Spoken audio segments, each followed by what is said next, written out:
Good afternoon, everybody. Welcome to the show. I am a logical lefty, Jeff Waldorf, and I have an interesting and fun show for you today. Um, so why don't we kind of get into it, right? I'm looking a little orange today. I swear it's got to be the T-shirt. Okay. I did not go out and get bronzer. All right. Those of you watching on the live stream, I'm looking I'm looking a little orange today. So, but I promise it's not a pro Trump makeover, okay? All right. So, just to put that out there. But yes, I am looking a little orange today. All right. So, the stories. All right, we got another FAFO story. Of course we do. We also have actually two FAFO stories. One involving Sarah Huckabee Sanders.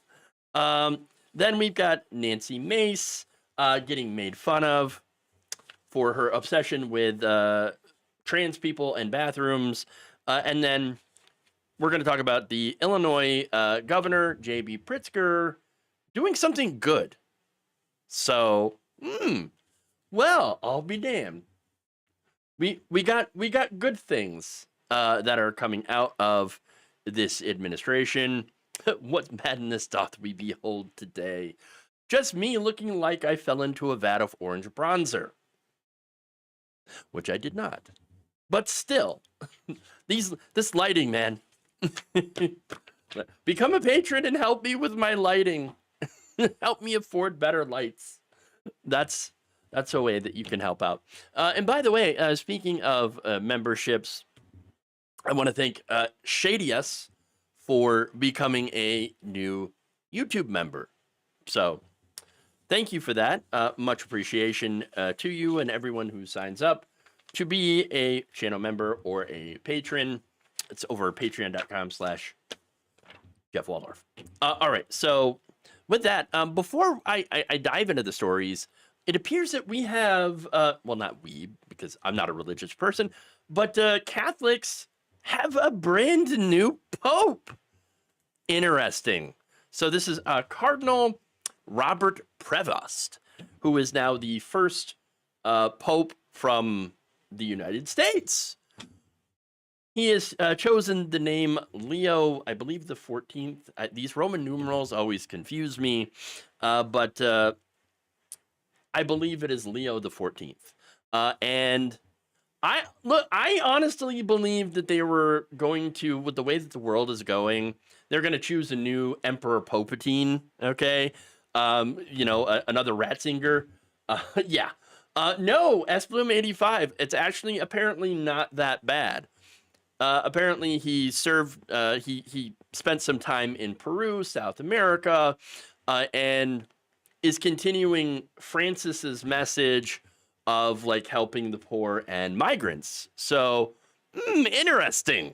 Very interesting indeed. And not only that, but thanks to friend Matt Binder, okay, who pointed this out. Okay, he posted that the new pope had at one point, this was February 3rd, okay, 2025 of this year, had called J.D. Vance wrong. Oh, nice. Now, apparently he posted, J.D. Vance is wrong. Jesus doesn't ask us to rank our love for others. So, that's great. He's an Augustinian with experience with missionary work in Peru. So maybe it looks like we may have a continuation of sorts of the kind of stuff that we would see from Pope Francis. So interesting. Did I hear about the Catholic Church threatening the clergy of Washington State that they be excommunicated if they reported child abuse confessions? I did not. Look, the Catholic Church has a lot of problems. Okay. And religion itself has a lot of problems, but as far as like organized religion, the Catholic Church, they do have a lot of issues with, child sexual abuse, which doesn't get talked about enough, which Francis, I don't think was able to do anything about. And so there is that issue. Okay. But nonetheless, I mean, messages of helping the poor and migrants and the needy Well, I'll take that. All right. I'll take that as a good thing. All right. And the other issues, of course, have to be fixed as well. And first have to be addressed. So we can always hope that one of the next popes or whatever this guy, Leo the 14th, might actually start doing that. Start trying to take ownership of and fixing the problem of sexual abuse inside the Catholic Church. So I hope the hiccups are great. Actually, they're gone. So um, I'm feeling much better. Yeah, my problem, yesterday is I took I took a drink of water and I Marco Rubio'd it, okay, and it caused problems. It caused lots of problems, but I feel much better now. So there you go. For those who are asking about that, I appreciate though checking in on my health. And no, just to let you know, I did not fall into a thing of bronzer. It's just the way that my lights are contrasting with the shirt today. So chose a bad shirt. But anyway, yes, the Pope stuff kind of interesting, and I do hope that hope that the Pope is doing better, or I'm not doing better. Sorry, that he's going to do better in the future, addressing not only poverty and hatred against migrants, but also the sexual abuse stuff in the church. I don't put a lot of faith in that, but we can always hope. We can always hope. All right, so yes, I Marco Rubio'd it. All right, so let's dive into the stories here. All right, and we'll have a little fun with some FAFO. So I know y'all enjoy that. We got the leopards. The leopards have returned. That's right. Actually, they never left. Oh, they got the new Pope smell. Oh, that's good. That's good. Y'all are great. Best audience that you could ever ask for. We may be small, but damn it, we're hilarious. Okay. Another Trump voter is expressing some regret after the leopards ate her face. Sarah Baruth wrote in a social media post, "I voted for Trump and it cost me immensely." Yes, immensely. She wrote this post after the father of her child was arrested by immigration. During the 2024 presidential campaign, of course, Donald Trump had pledged to conduct the largest deportation program of criminals in the history of America. And upon taking office, of course, the Trump administration began considering anyone living in the country without documentation to be criminals, to be felons. Now, that was a misdemeanor at most, okay? But no, he's like, anyone who's here undocumented, absolute 100% criminal, and they have to be arrested and deported. So there you go. Look, they have revoked, by the way, the administration temporary legal status for hundreds of thousands of migrants in order to deport them. So literally taking away people's legal right to be here after they went through the right way, the so-called correct way, okay, and said, we don't care about that. We're going to just take away your legal status and then call you illegals and then deport you. Well, there you go. He said he was going to do it. And whoa, he did it. Oh my God. This is what we said was going to happen. Okay. Now, Baruth, who hails from the Midwest, which helped Donald Trump win, let's be honest, now regrets her choice in that election, saying her vote for Trump has resulted in some devastating personal consequences. And again, let me just note here for the record that these people did vote to screw over other families. They just didn't vote to screw over their own. They didn't think the leopards were going to come for their face. Now, in her post, getting back to that, she recounted her love story that began in high school which blossomed into a family, but was now unraveling because of what she describes as a rigid, unforgiving nature of immigration enforcement. His biggest fault, she said, is that he wasn't legal. So now, Baruth's partner is a man who has lived in the United States for almost his entire life. I mean, arriving basically as a toddler, okay? Not committing any crimes, and making an effort to secure legal status. She said he made trips to Washington, D.C., hired immigration lawyers, and did everything the so-called right way. All to, of course, no avail, because Trump has removed a lot of the legal pathways to becoming a citizen. Okay? And again, the right way has been made extremely difficult on purpose by those who want to protect white supremacy. Okay? That's it. And not only that, but as long as our immigration system continues to be broken, Republicans will continue to use it to win elections like in 2024. Remember, it is important to note that Trump told Republicans to block a very restrictive, draconian immigration bill that the Democrats had been pushing. That's right. The Democrats went super right-wing on immigration, okay, and said, well, we're going to limit the number of asylum seekers, okay? And so Republicans, you better sign that bill. Trump said, no, you don't. No, you're not going to sign it. No, you're not going to pass that bill. Okay. And so Biden put out an executive order on that. And the reason Trump tried to stop that from happening, to stop Congress from passing it, is so that he could run on immigration. Okay. And to claim that Biden is, he's pro-open borders. The Democrats are importing voters. Oh my God. None of that was true. None of that was true at all. Okay. But you have people like Baruth that bought into it and now are having some Trump grats. Okay. My oldest child, she says, is losing her father because of Trump's immigration policies. Yes. Apparently there's nothing more pro-family to Republicans than ripping families apart. During Trump's first term, remember, he separated families at the border. So, of course they have no problems with ripping families apart, with destroying them. That's what they do. They destroy families. Republican policies destroy lives.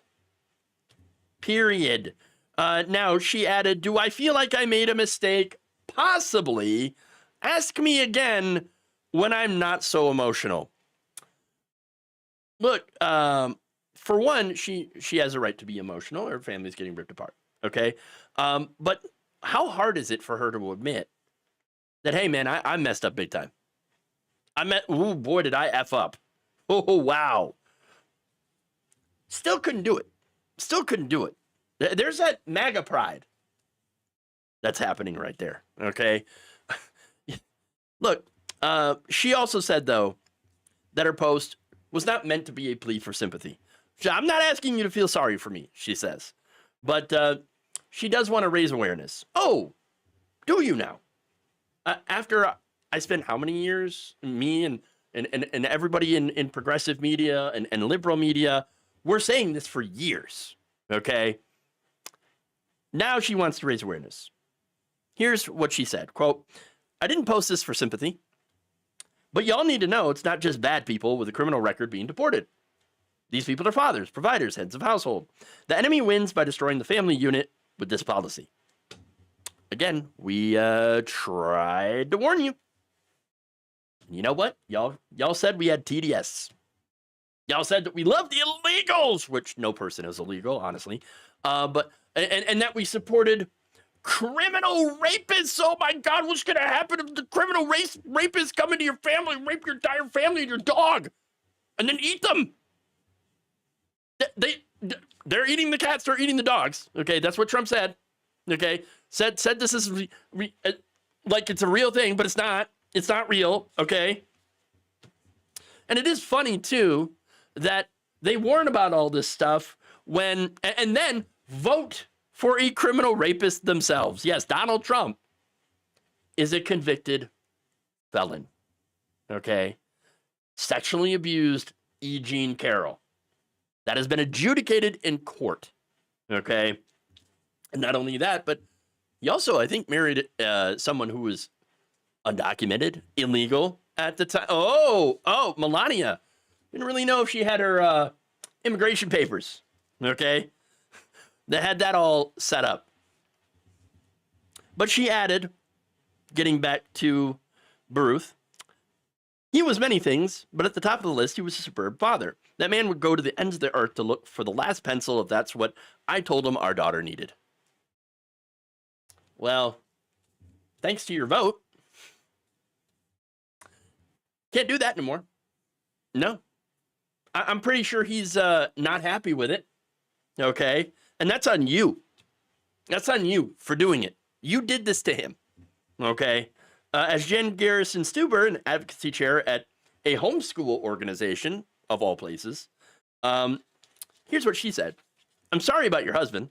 He didn't deserve this. We didn't deserve this. But you and millions of others voted for this.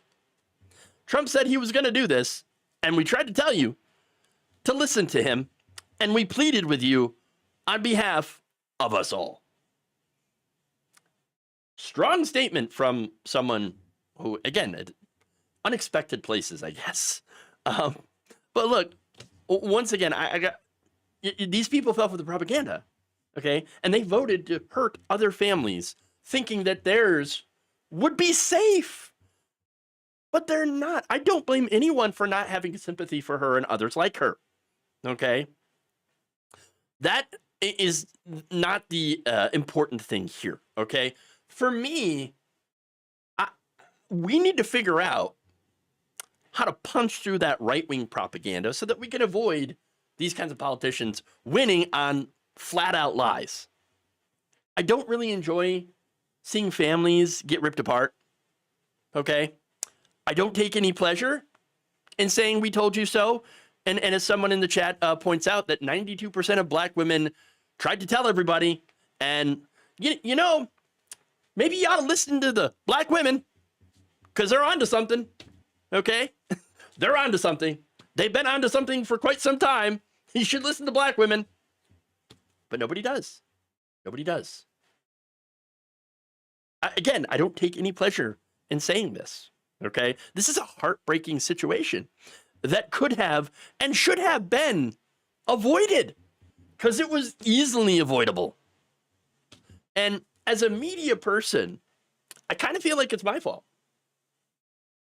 I mean, for the people who tried to tell the truth day in and day out, I feel like what I do here had absolutely no impact at all. You know? I mean, what did I do? What did we do wrong? What did I do wrong? How can I better inform people to cut through the BS? And those are the questions here that I'm left asking myself. And I still do not know the answer, how to beat the propaganda, how to actually reach the people that we need to reach in order to avoid this. You know, because messaging here is really important. The right wing got through to people, millions of people, with their messages. How do we do the same? How do we have that same reach? And those are the questions as far as, and it's not just me, obviously, it's the media. It's the media. They need to be able, we need to have trust built right back up in the media so that people will actually listen to reality and facts and not just right-wing BS. Okay? And so that's the question that I'm left with. How do we do that? How do we do better? How do we reach more people and inform them? And again, I'm still trying to figure out that answer, but I think it's really, really important that we figure out this answer. And it's not doing a leftist Joe Rogan, okay? If we figure out that answer, I mean, we need to do it so we can avoid this disaster from ever happening again.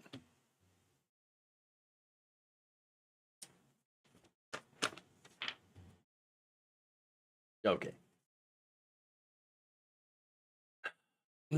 So then how would they come over? They like being in their bubbles, and now it's burst. Yeah, I mean, there's the other thing too. You know, a lot of people they're stuck in their ideological media bubbles. And how do you penetrate that? How do you pop those little bubbles and get people to actually believe in facts and information anymore? So there you go.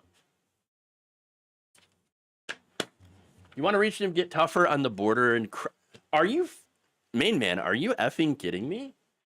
Do you not realize that Democrats are the party of pro cops? They continued funding. Joe Biden funded cops, increased funding for all police. Democrats increased funding for police all the time. Okay, and again, they Joe Biden's incredibly draconian immigration executive order. See, you're a great example of somebody who does not believe in factual information. I mean, you had to have heard it from somewhere, and it's not the facts. Okay, bro, you're like deeply, I don't know, propagandized to. It's a great example of that. Okay, like, but it's important that people like you are here to actually hear factual information, even if you don't believe it. It's there. It's there. GOP, Joe Biden would be GOP in the 80s. Absolutely. The Democratic Party has moved to take over the old position ideologically that Republicans have vacated as they chased fascism and went so far to the right. So there you go. All right. So there you go. Okay. Moving on. Let's go to Sarah Sanders. We got more FAFO here.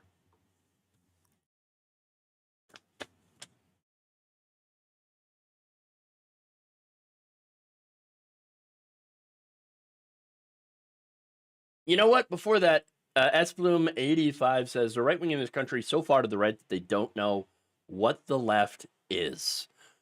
Yes. 100%. Again, it's been ratcheted so far to the right, our politics now. Yeah, that everything has, the Overton window is way over there. Way over there. Okay. What's the point of being here if not to learn facts? I mean, I know this honest question, I believe. Because, like, there are a lot of people that come in here and just, you know, want to yell at me or something or troll or whatever. I hate watch. And so, you know, I don't know, man. I never quite understood tuning in to hate watch something. But a lot of people do. A lot of people have a lot of time on their hands. Okay. And I just never could understand that. Professor Food, thank you for the very kind super chat. And is that a picture of 7 of 9? Right there? I believe your avatar is 7 of 9, and that is awesome. Okay. Star Trek fan here. So gotta love that. And so thank you for that super chat, by the way. Okay, now we'll get to the stories. Okay.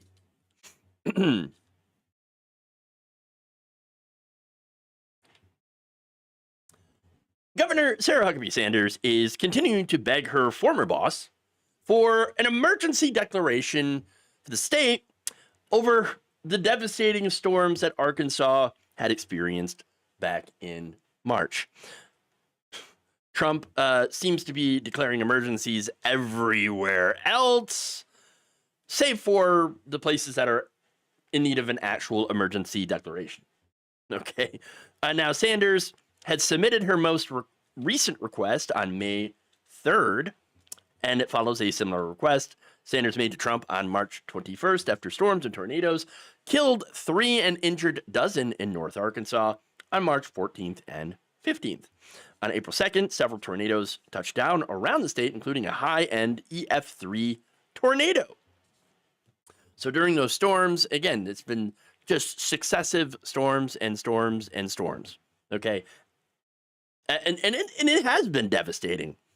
Several areas had gotten more than a foot of rain, and many rivers were at flood stage, which resulted in widespread damage across the state, particularly in the northeast of Arkansas. Now, the storms killed 3 and left more than 100,000 people without power. About 25,000 still do not have power, Sanders said in her request.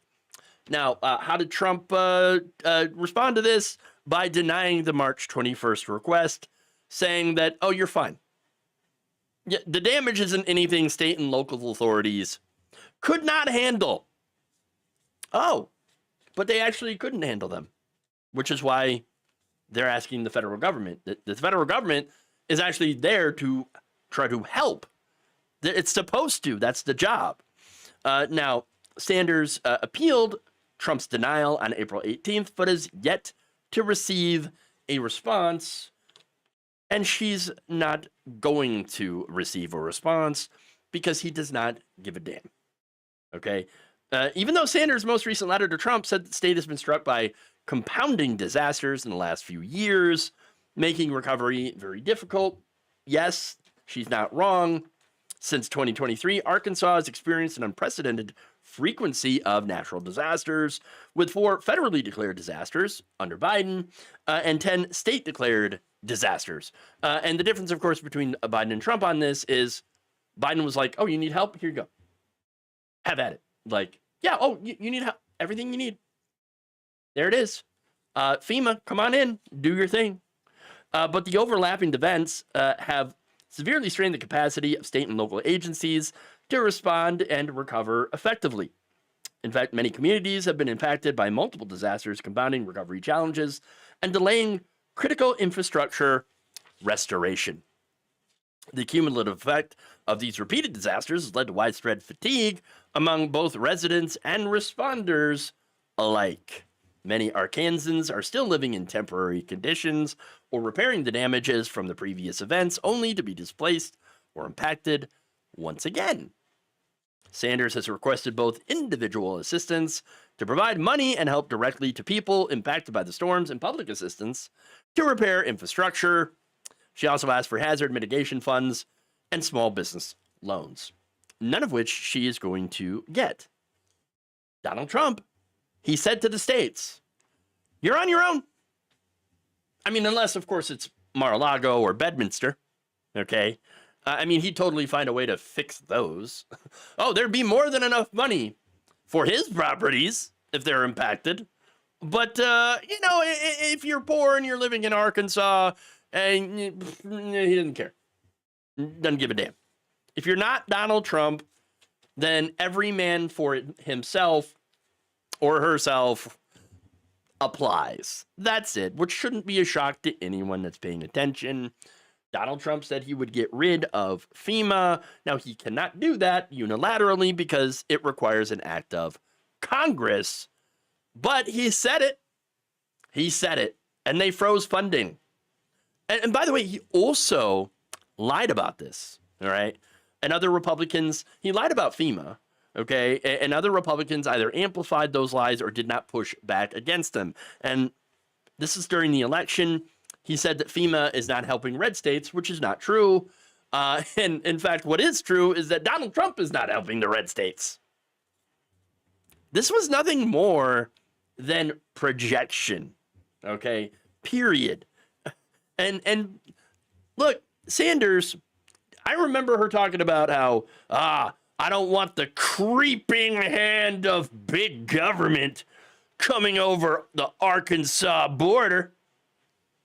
Okay, well, then what's wrong now? You got what you wanted. a giant bushel of nothing. No big government and a state for you, Sarah. Nope. Hey, if you need the money, why don't you just sell your lectern? Okay, use that.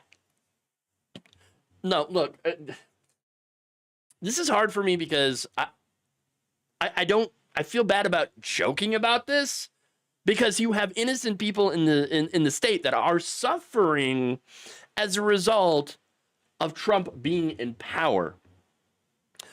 They do need help. And I believe that the government should help people, anyone in need. That's the whole point. Okay. Now, the problem, of course, in this country is that there are so many that don't want to help their fellow Americans. They just don't. We have lost community and we have lost patriotism. Real patriotism, by the way, not the fake right-wing patriotism, okay? Real patriotism is about loving the people in this country and coming together to solve problems, real problems, okay? Everything that the Republican Party does in the name of patriotism, which is more like fake-creatism, I don't know. But it's nothing more than white nationalist, jingoistic nonsense. These right-wingers, they're not real patriots. They claim to love this country, but seem to hate at least half of it, if not more. I don't know if you could really call them patriots, okay? And the same thing for Donald Trump. I don't think he cares about anything or anyone but himself. So no, it doesn't surprise me at all that Trump is refusing to help Arkansas, refusing to help these red states, okay, that voted overwhelmingly for him in their hours of need. I call it fake triots. Yeah, fake triots. That's a good one. These are the good Christian folks. Indeed. She needs to put them on blast and stand up for her constituents, but she won't. She seems to be soft, gentle, or whatever she's doing is clearly not strong enough. And she won't, though. I don't see her, doing that. Zymar, thank you. Thank you for the very kind $2 super chat. I appreciate that you think I'm doing a good job. So must be doing something right. Okay. Biden would have called her and sent help. Trump hasn't even called her. Yep. Oh, yeah, 100%. 100%. He doesn't like those that live in red states just to vote. Oh, that's a good point. That's a good point. I don't need you. I just need your vote. That's what he said. It's amazing that there are so many people out there that just completely ignore the stuff he says. Okay, like yes, he said this thing. Yeah, but I don't think he meant it. It's just I didn't mean it. He didn't mean it. He loves America. He just don't believe the things that he says. Except the thing that I like that then you should believe that. Yes. Oh boy. Anyway, Nancy Mace.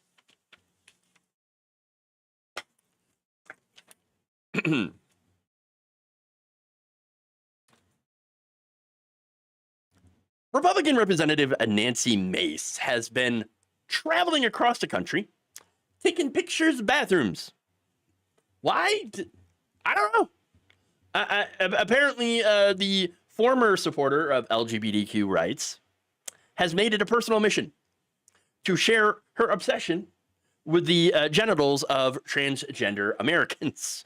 Most recently, she took a photo of herself in front of an old gender restroom sign during a trip to Texas. She was in Austin and took this photo. Spotted in Austin, all gender restroom on a recent trip to Texas. No, there are only two. Hold the line. Biology isn't bigotry.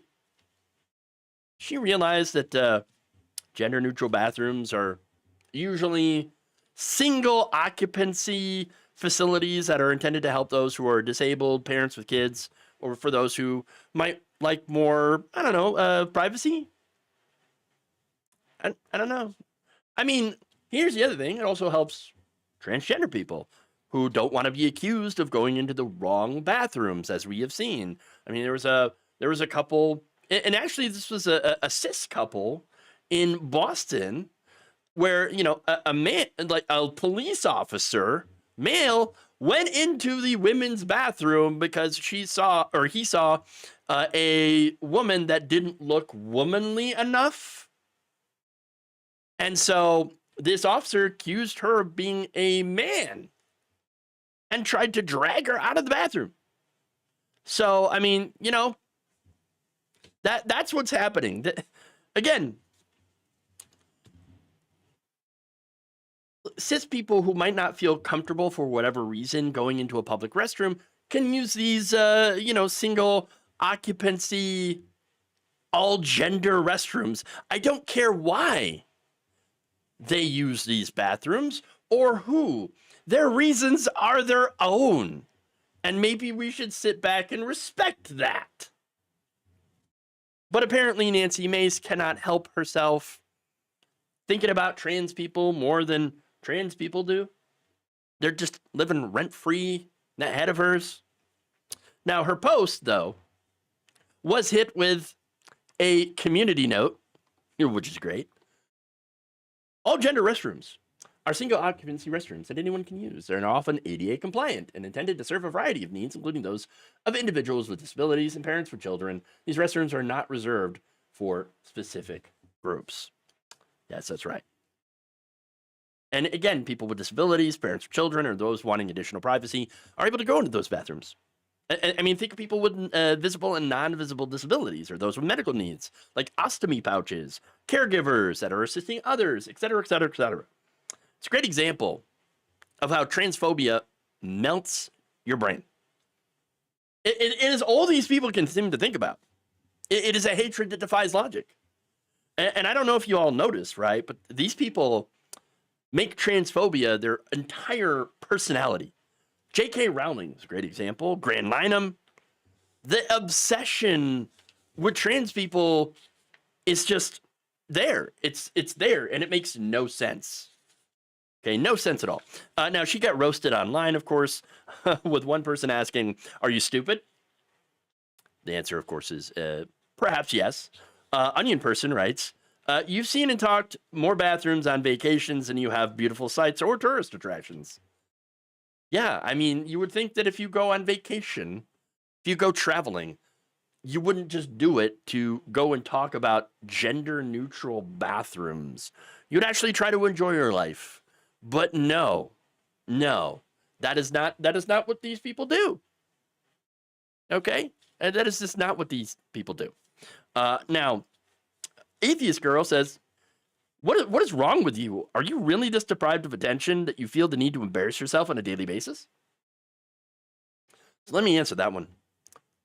Yes.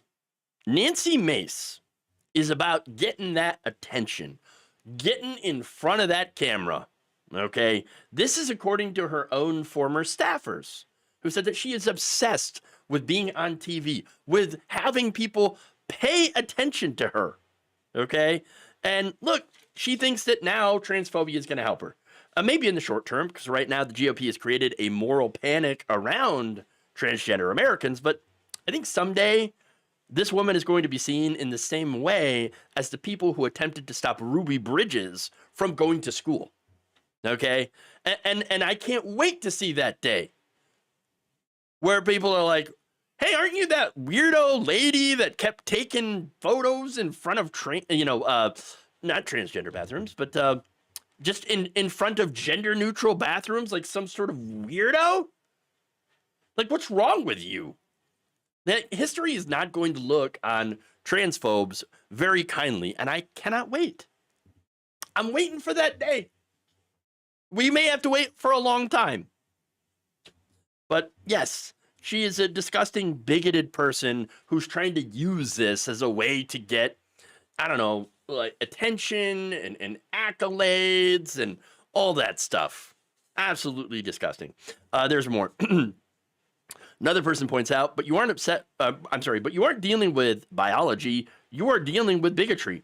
Imagine being this upset. Places are taking measures to make sure trans people have a safe place to be. Isn't that what you want? For trans people to have specific places for us to go where we won't bother people like you? Here's the thing, though. Okay? She does not want trans people to have any place to go. And this, the whole ideology behind all this is about trying to eliminate trans people from society. First, getting them out of the public, okay, out of daily life, so that you don't see them. And it goes from that to forced detransitions. Do not forget that that is the ultimate goal for these people. I don't know if Nancy Mace subscribes to that personally, and that she actually wants to force detransition on everybody. But I do know for certain that she is probably using this to get attention, donations from other hateful people, and so that she can keep winning elections in the Republican Party. But look, it doesn't matter at the end of the day, because what matters is the real harm and damage that she is doing to transgender people everywhere, and not to mention to cis women as well, because transphobia also, yes, it impacts mainly transgender people, which is horrible enough, but it also has an impact and spills over against cisgender women, okay, who are often, again, if they don't look womanly enough to some people's tastes, now get accused of being a transgender person and discriminated against as well. That's why, of course, I always say trans misogyny is just misogyny with extra steps. And that's it. And yes, it harms cis people, and also probably harms the disabled as well, because she's going after these bathrooms that, again, don't have anything to do with transgender people. Just imagine going around in your life being upset at where people pee. But that's unfortunately who these weirdos are, and we should be calling them out for their weirdness, for being just incredibly harmful, doing harmful things, saying harmful things against a vulnerable group of people who are just attempting to live their lives. It is trans derangement syndrome, and people like Mace, they got it real bad.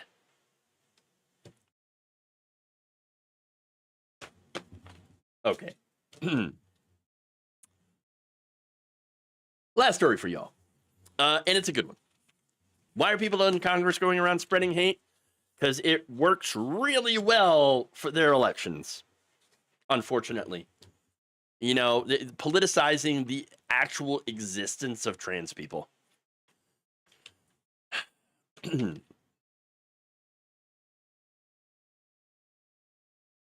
Okay.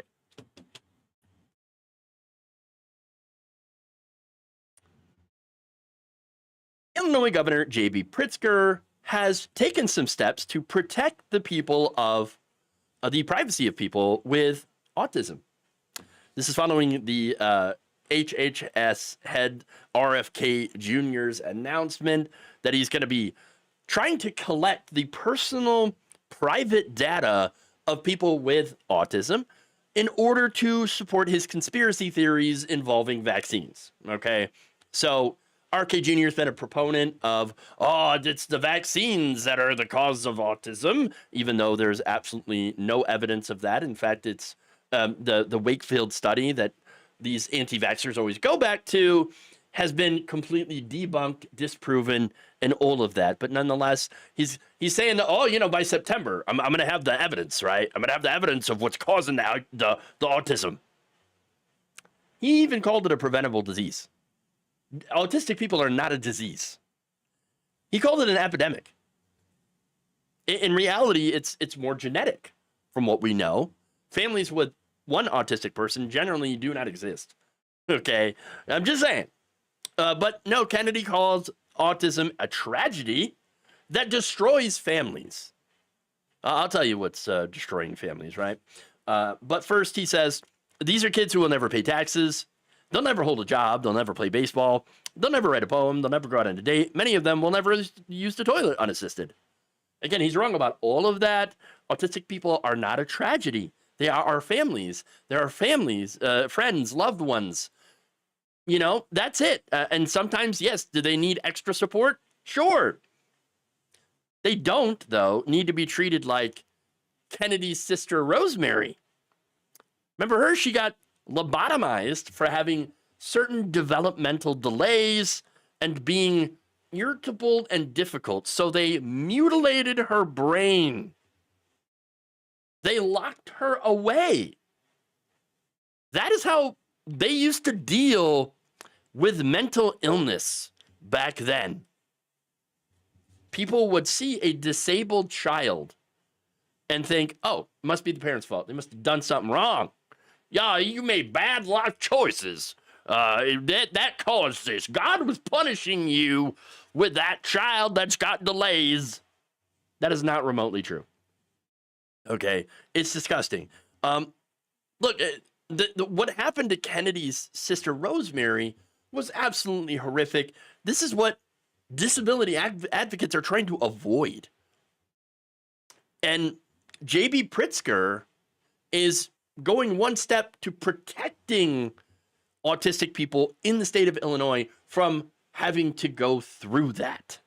Okay. Now, again, Kennedy, he's blaming the vaccines. Oh, the parents got the kids vaccinated and it caused autism, but you didn't. Okay.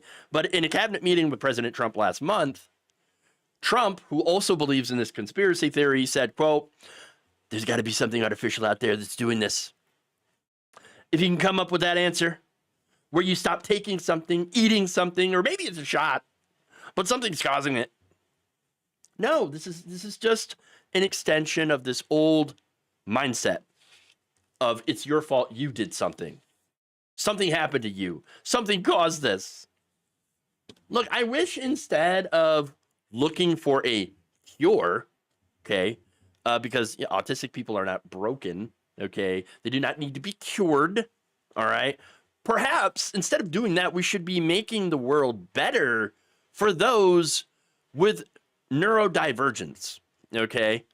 We do not live in a world that treats people with neurodivergence very well. And this is a great example of that, okay? Where they're sitting there trying to cure people when in reality, they're doing eugenics. It's horrific. Now, Wednesday, Pritzker had signed his executive order, which would restrict the mass collection and sharing of autism-related data for Illinois residents. And I do hope more states, more governors take this path, okay? The governor's office said that this executive order is in response to rising concerns about efforts to create a federal autism registry or database without any legal safeguard or accountability. Illinois is now the first state to formally restrict the collection of sharing of autism-related data absent legal or medical necessity. Pritzker said in a statement, every Illinoisan deserves dignity, privacy, and the freedom to live without fear of surveillance or discrimination. As Donald Trump and Doge threaten these freedoms, we are taking steps to ensure that our state remains a leader in protecting the rights of individuals with autism and all people with disabilities. A draft of the executive order obtained by the Chicago Sun-Times on Tuesday says that Illinois state agencies may not collect or disclose personally identifiable autism-related data unless it is required for care, legal compliance, or program eligibility, and must always follow privacy and data rules. Contractors, vendors, and grantees who work with state agencies are also covered by the order and won't be allowed to collect, store, or disclose autism-related data. All disclosures will be required to be limited to the minimum amount of information necessary to meet the legal requirements and should also be anonymous when possible. Yes, this is what protecting your constituents looks like. Other states, take note.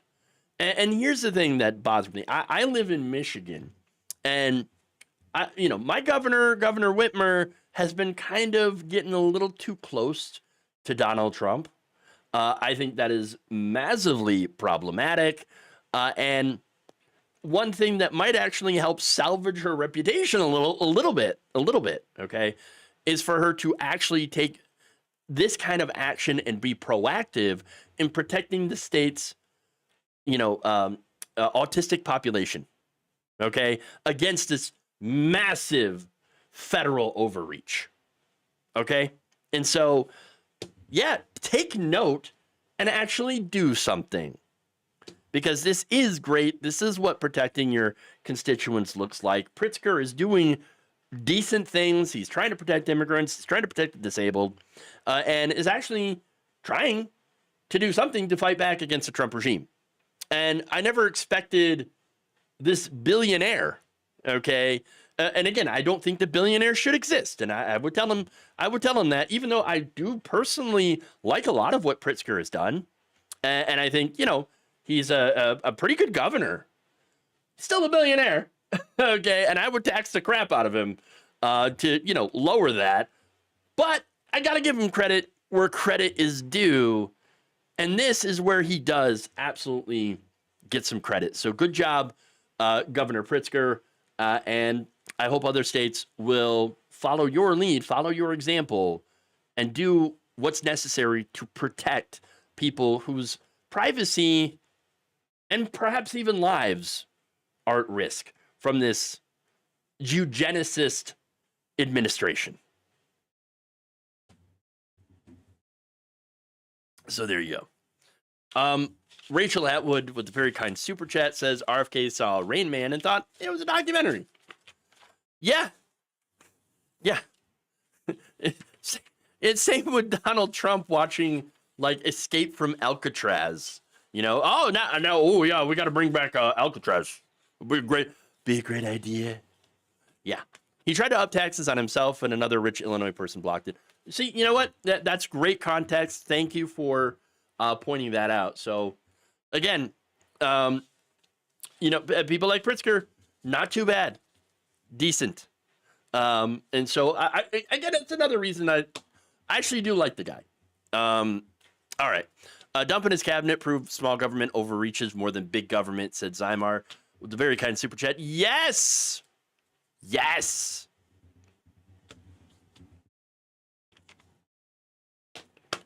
He absolutely does. It's big government. It's government so small actually that it fits in your house, fits in your life, and literally like watches over your shoulder to ensure that you're not too woke. Okay. Insane. But yeah, they've always been gigantic government, just not for corporations. And that's how that trick works. Okay. So, but anyway, they don't do research because they want to keep lying to the voters. Yeah, absolutely. All right. So tomorrow, I'm going to have a show and I'm going to have a guest.